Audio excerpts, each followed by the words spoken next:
Kako je aplikacija krenula sa radom i roditelji počeli da treniraju sa djecom, pa je roditelj radio testiranje sa svojim djetetom i iznenadio se da dijete, iako se bavi sportom, nema snage.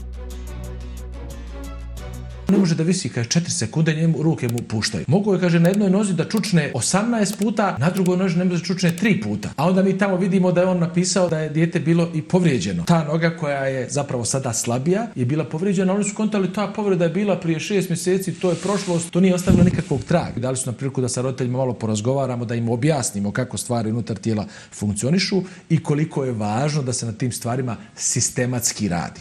I naravno da u ovim kategorijama vježbača, za te različite uzraste, odnosno različite nivoje iskustva, su prilagođene i vježbe po svojoj složenosti, po pozicijama, ali u početnim fazama on će vrlo moguće raditi u nekoj sjedećoj poziciji ili nekoj polukoljenoj ili visokoj koljenoj poziciji dok stekne kompetencije da bismo ga mogli izložiti nekim složenijim vježbama.